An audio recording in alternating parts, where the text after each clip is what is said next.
welcome to Brand X Reviews. You might have seen the video yesterday where I was talking about my thoughts on the Spider-Man franchise, how it's been tied in with Marvel. Well, I thought I'd do a follow-up video with Core, because he's more of a Spider-Man fan than me, so I'll let you have kind of the floor with this one, sir. Yeah, it was probably one of my favourite superheroes growing up, was Spider-Man, so I am quite a fairly big fan. I haven't followed the comics religiously or anything like that, but I've got a fairly good idea of what the character is, if you get me. Have my own strong preconceptions of what it should be going in. So you're more of a fan than me. So how do you feel? Obviously, it's great having it linked in, but how do you feel with the way? Yeah, that was certainly one of the things that I was a bit kind of pissed off about when they rebooted it. That it still wasn't going to be part of the Marvel canon and involved with the other films that were going on. You mean when they rebooted it with Andrew Garfield in 2012, right? Which just felt seriously, couldn't you just let it revert to Marvel and we could actually have Spider-Man in our films? That said, I did like The Amazing Spider-Man and the sequel. A lot of people kind of knocked them, and I don't really know why. I quite enjoyed them. Coming in as a fan, even as somebody who wasn't a fan, you enjoyed them as well. Yeah, so. I was disappointed with the Tobey Maguire films. I thought they were quite important in terms of the genre, because he kind of picked it up and took it in a new area that it needed to go at that point, having come off Batman and Robin and a few other kind of rubbishy films like Steel and stuff like that, the Man of Steel. Yeah, that pretty much killed this as a genre for a while, because people just superhero films seriously. Yeah, we had Blade, which wasn't a traditional superhero film. We had X-Men, which again wasn't traditional. Spider-Man was a traditional one, and it was successful, I think, off the back of that. But the 2002 film... but remember, kind of before the X-Men films, there really wasn't anything good in that genre. Not for a while. Okay, there were films that some people did like the original Punisher film and stuff, but they weren't... box office. Yeah, and most of the superhero films up to that point have been very iffy to absolutely crap. Yeah, good for kids. I liked... Well, I was a kid when Batman Forever came out in '95, and that was great for me. I remember that being a really big, awesome film, but it wasn't, it didn't appeal to everybody, I don't think. But kind of in that down period between the end of the big Batman films of the '90s and the X-Men films, you kind of just had this period where it was things like Steel, Swamp Thing, some of these other Spawn. They weren't exactly awful films, but they weren't very good films either, and they didn't really have any kind of widespread appeal for anything other than a die-hard audience. And then suddenly you had initially the X-Men, then Spider-Man, who managed to do those films but do them well in a way that would appeal to more than just a handful of nerds, basically. So where do they go next? Yeah, well, I just really hope they don't do another origin story. We've seen Spider-Man's origins twice. It's one of the few things they did right in the reboot was they didn't really dwell on the origins. They just kind of got through it as quickly as they could, which worked. I'm really hoping we don't have any of the origin this time. We know where Spider-Man comes from. Everybody knows where he came from. He's one of those characters. It's even if you don't like Star Trek, you know who Kirk is, you know who Spock is, because they're pop culture icons now. Even if you don't know shit about them, you'd see a picture of William Shatner in a yellow thing with the Enterprise logo, and you'd know, oh, that's Captain Kirk, he's the captain of the Enterprise. You wouldn't probably know anything else, but you would know that. Pretty much you can look at a picture of Spider-Man, it's oh yeah, you got bit by a radioactive spider, now he has spider powers. You don't need to tell his origins again. Even people who know shit about comic books probably know his origins by this point. Yeah, a lot of the fans... that's one of the main things. I've watched a few videos like the one we're doing here, and everybody said, please don't do another origin story. We're sick and fed up of origin stories. To be honest, I'd have been happy with them just continuing with The Amazing Spider-Man, just tying it in with Marvel. There had been, discussions, and originally we were going to have, in The Amazing Spider-Man, you were going to be able to see Avengers Tower in the background, Stark Tower. And originally, in the Avengers film, you were actually going to see Oscorp. Yeah, it's true. So already you could argue that these films were existing in the same continuity. Yeah, because I know relations between Marvel and Sony were pretty much a lot better than they were with Marvel and 20th Century Fox. The main reason you didn't see that was just by the time they got into talks with it, was a bit too late in the process to actually start slipping things like that in. And originally, why you weren't getting Spider-Man in the films was because they couldn't come to a deal on how much control Marvel would have over it and how much control Sony would have over it. Which I can kind of see it from both sides. In some ways, it's Sony's character. They want to see him doing lots of like big stuff and making him lots of money. But at the same time, I can see it the other way, because if you're like the guys doing the Marvel films, there's like a unified plan and a way forward and like a vision, if you like. I mean, they've got all the phases, they've got like how the films fit together. So you're not going to be one like Spider-Man running around all over the thing doing his own thing and potentially like screwing stuff up for the like vision. Continuity. Yeah, exactly. I mean, so you can kind of see it from both sides of the like spectrum on that. Now, it's awesome that they have come to an agreement, because Spider-Man he's a massive Marvel flagship character. In some ways, I'd say he's more popular in some ways than the Avengers. Oh, yeah. Because he is one of those characters that's he's just there, you know, he has his own comic. He has like several comics. I mean, just to himself, he has Spider-Man, The Amazing Spider-Man, Sensational Spider-Man, Web of Spider-Man. He's literally, at any given point, he's usually got 2 or 3 different comics on the go, which can make it a bit like hard to follow him at some points, but he's that big a character.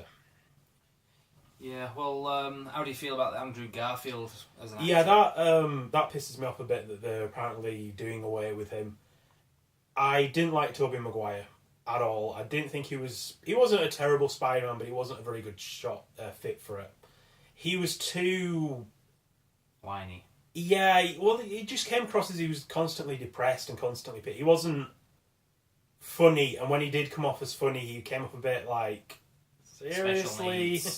Yeah, there's a typical example is a bit where in the third one where he's at the show and he's listening to his girlfriend on stage, and he's like sort of like mouthing like what she's singing and like smiling, and it's like really just cringy. It's like watching a special needs kid. It's, you know, that's not what. Also, I think they did the Mary Jane thing a bit poorly in the original trilogy.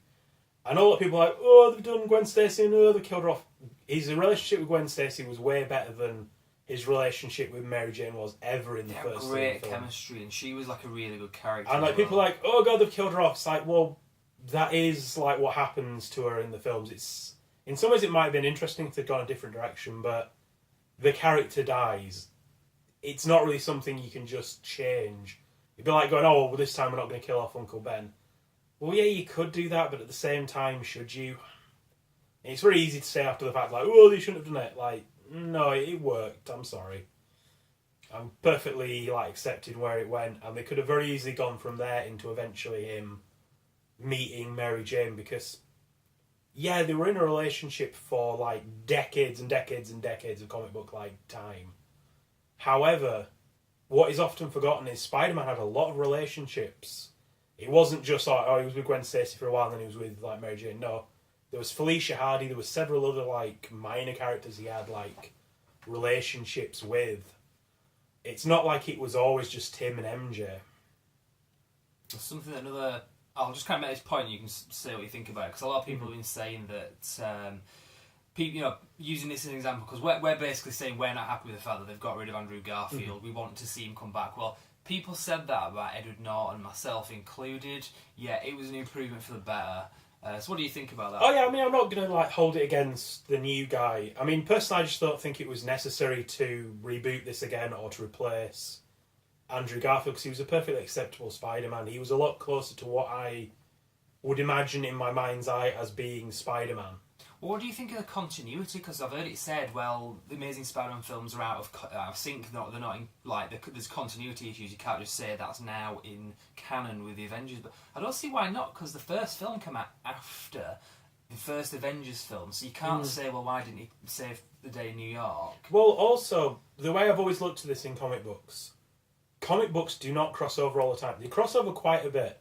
But for example, every time something goes wrong in New York City, Spider-Man sorts it. He doesn't run to the Fantastic Four. He doesn't run to Daredevil. He doesn't run to somebody else. He sorts it out. And it's the same with, like, if Daredevil's dealing with something, he doesn't run to Spider-Man all the time. They're all doing their own thing in their own, like, way. I mean, you could say, oh, why didn't he save the city? Well, maybe he was fighting Chitauri, but what the hell's he going to do? Web sling up into the hole and like throw a nuke in there? It's like not going to happen.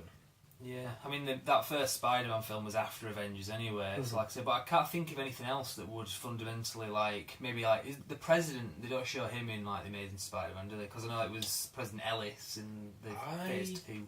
Don't remember them like specifically mentioning it. I watched them the other day. I didn't see, but is there anything like that? I can't see why it would be out of continuity. Why you couldn't now sort of canonise these films as part of the Marvel. I mean, okay, if they're wanting to take it in their own direction and do their own things with it, then fine. Because in some ways they did jump head straight into like Norman Osborn as the Green Goblin rather than his father. I mean Harry Osborn. Harry Osborn rather than Norman Osborn. Yeah. But I mean, again, for that reason, I don't know why they've had to reboot it for reasons of continuity, and Sony is still keeping it, because that's a misconception. People are saying that they've given the rights back. I know you're not saying that, but I'm assuming it's going to be like The Incredible Hulk. Yes, they've given the rights to Marvel to make a film that's going to be in their continuity, and yes, they're giving Marvel the rights to use this character in some of the bigger, like things like Civil War. But yeah, they're still going to own the character. So yeah, because Sony are going to do their own film in 2017. So they haven't officially announced which Marvel film Spider-Man's going to have his debut in. Which is going to be a Marvel film, not a Sony film. It's going to be before the Sony film, which is in 2017. So I imagine the Spider-Man film is going to have to be in Civil War, because there's not a lot of other stuff. Unless he's in Doctor Strange. Or I can't remember what the next one is. I could see him in Doctor Strange, because Spider-Man and Doctor Strange do work together quite often. But it would be more logical. But then again, are you really going to want to introduce Spider-Man in a film that you're also trying to like launch a character like Doctor Strange?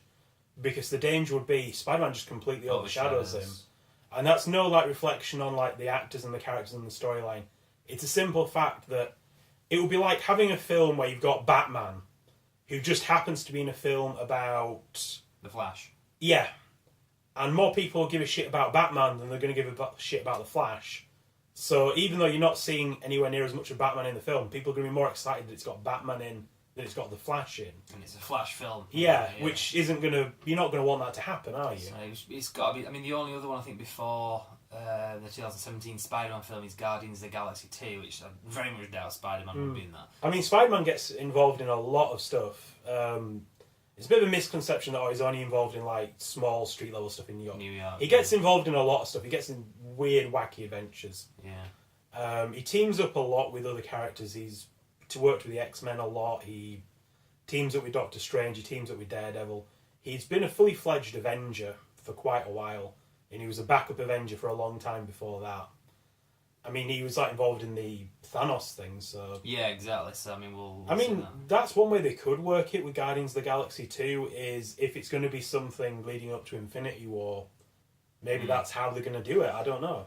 I'll tell you what, this has just kind of come to mind. There's one like really sort of iconic bit in the Infinity Gauntlet where Spider-Man's just kind of like doing his thing in the streets, and it's the moment when Thanos kills everybody, and Spider-Man kind of like, his spider senses go off, and then he realises everybody's vanished, and his instant thought is like, oh, Mary Jane. I just seem to remember that bit. That'd be really cool to see that on film, which we can now see. Yeah. And I'm definitely hoping we're going to see him in Civil War, because his character was pretty central to the whole Civil War plotline. He was a big friend of Tony Stark, like leading up to Civil War. Tony Stark actually like helped him redesign his suit. So if you've ever seen pictures of Spider-Man in like a red and gold suit with these like weird like extra mechanical spider legs from his back, that's where that suit comes from. It was like something that Iron Man helped him build. Is that Iron Spider-Man? Yeah, well, I don't think it actually had like a special name. It was just Spider-Man. I know the toys call it. Yeah, that's in shops. I mean, I could definitely see, that would be the descriptor for it, but I don't think he had like a special name at the time. It wasn't like I am the Iron Spider-Man. He's like, no, I'm just Spider-Man, but that's what the suit's called. He was actually living for a while in Avengers Tower because he got outed. He kind of came forward to like support the Registration Act and went on national television, "Hi, I'm Peter Parker. I am Spider-Man. I am registering with the government," which was like a huge event in Marvel Comics, that finally his secret identity was just public, not like, oh, this villain's found out or this person might know. It's like, no, he's come forward and he's told the world. which led to like various hits being put out on his family, which is why they live in an Avengers Tower, and why everything went seriously fucked up for Spider-Man when he eventually turns against Iron Man because he's gone too far and joins up with Captain America's side. So, like I said, I don't know if he's going to be in Civil War because I do know they were saying that Black Panther's going to be filling the Spider-Man-like role, the kind of the every guy who's kind of involved in the... Yeah, they could double up. Yeah, like I said, I don't know. I'd really love to see him in Civil War because usually in the comics his interplay with people like Captain America is usually really interesting. Mostly because Spider-Man is kind of kick-ass in his own right, but usually when he meets somebody like that, he's like, holy shit, you're like Captain America. Mm-hmm. That is so cool. And Captain America's like, well, hey, I know you are. That's cool. And he's like, seriously? You know about me? Like, what the hell? Yeah, so it'd be good to see that, because it'd be good to have somebody... I know, like you say, Spider-Man's not just street level. He's, generally speaking, that's what he's recognised as. So it'd be good to have somebody who is used to just kind of dealing with muggers and stuff like that. Up with, like, the big league kind of thing. So it depends how they play it in the film. Because certainly, I mean, he's, like, fought alongside people like Thor and stuff, and Thor's usually like, oh, stand back, Spider-Man, I shall do this. And it's like, great, just put me in a dress, why don't you? Yeah.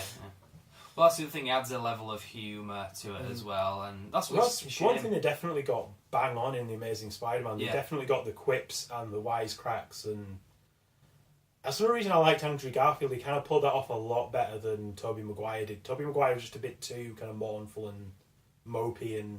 Yeah. It's kind of funny because of coincidence, because this weekend it was like, I think it was starting Friday, Saturday, Sunday. Every night I watched the original Spider-Man trilogy, and then Monday, Tuesday watched Amazing Spider-Man. And they actually made the announcement on the Tuesday, so when I watched Amazing Spider-Man that night, it was really sad watching it, knowing that they're not going to continue this. Yeah, I mean, in some ways, I'm cautiously optimistic because hopefully if Marvel's got a bit more control of this and this is going more into part of the Marvel like cinematic canon, then that'll be really interesting to see. I say he has been fairly recently. He was a member of the Avengers for a good long while because there was him and Wolverine were full-time Avengers alongside people like Iron Man and Captain America. But you know what Marvel can do now? If they've got characters that they want to establish in films but they're not right sure about, they can, because they're going to be lending their characters to the Spider-Man film as well, in the same way Sony's lending Spider-Man to Marvel. They can launch their characters in the Spider-Man film, and if they're not successful, nothing, they haven't lost their money because it's a Sony film. If they're successful, they can say, well, the audience has reacted well to this, let's use them. I mean, like I said, they could very easily do something like relaunch Daredevil through Spider-Man. Yeah, they could have the Punisher. Because the two of them, and Punisher as well, team up with Spider-Man quite a bit. I mean, it's usually in like a way of like Spider-Man's trying to stop the Punisher, but they do sort of work together. I bet that's what they do. That's probably what they will do, I reckon, in the Sony Spider-Man film, because Punisher is owned by Marvel Studios for film license. They've got the rights back now, well, the license. They could lend the Punisher to Spider-Man, because Punisher debuted in Spider-Man, is that not right? He originally was going to kill Spider-Man, wasn't he? In the comics, I'm not sure. It's entirely possible because he could have been like convinced by J. Jonah Jameson that like Spider-Man was like a bad guy. He was an assassin, wasn't he? He was just a mercenary. And there's that if you remember that first Punisher appearance, where he's got the thing, the crosshairs are on Spider-Man, aren't they? I think one of the earlier appearances of Black Widow was also in Spider-Man. I think she went up against him quite a bit in the early days. Yeah, so Punisher being such a kind of with the spider theme that she had going on. Yeah, for that. But yeah, I mean, with Punisher having that kind of connection to Spider-Man, that would be great because they could lend that character to Sony, debuting that. If people respond well to it, do their own like Punisher film. So that'd be quite a good. I mean, given that like Punisher was one of the rare standout like good comic book films. Yeah. That were just like independent. I mean, there's stuff like fucking Nick Fury, Agent of S.H.I.E.L.D., which is absolutely awful. Still not watch that, yeah. It's awful in a way that it's actually kind of funny to watch, but it is awful. Yeah. But, then again, the original Punisher was a really solid film, even if you weren't into, like, comic books. Yeah, I mean, I think I've got it on tape somewhere, actually. Yeah, I mean, that's something that I had since the 90s. I've got it on DVD as well. This was the old tape. And, I loved it. I wasn't into Marvel back in the 90s. I was all into like DC films, Batman and stuff. Yeah, bizarrely, see, I was never really into DC when I was growing up, so I was like, oh, well, apart from Superman, who's like stupidly overpowered, All the other heroes are like people like Batman and stuff that don't have any powers, which is completely wrong. Because they've got a load of superpowered people and Just don't really see 'em. DC. Yeah, they're not really their like flagships, bizarrely. But anyway, I think we pretty much covered most of it, if you think. But we were going to say a shout out as well, weren't we? So. Oh yes, some birthdays, I believe. Yeah, it's tradition on Brand X Reviews. Yesterday was Paul Cage's birthday, and we got Topher's pants out. Topher loaned us his underpants, so we got the birthday Happy pants birthday. there. But also the 12th, which is the day we're recording this, but it's going to go out on the 13th. Lucy Precious's birthday. But most of all, the day this video is going out on the 13th of February. That's Buffnut's birthday. So Buff, as we did last year, here's Topher's pants. He's loaned us. Oh, this does mean that Topher is now wandering around without pants, Buff, so be careful. Yeah, after what happened last time to you, Buff, seriously. You need. He's not got this shielding himself from you, so you just got to be careful. You don't want anything. No! Exactly. So. No! Right. I was like, right, is this going to get thrown at me? It is. That's what you did to me last year, you bastard. But yeah, so I think we'll leave it there anyway. So we'll be doing updates as and when. We're looking forward to this. We're all yay for Spider-Man and the Avengers. So it goes. So Brand X Reviews, you can subscribe to us on YouTube. You can go to the Facebook page, there's brandxreviews.com, the website. You can find all the links on there and all the previous videos and all the future ones that are to come. So let's leave it there. Thank you very much for watching.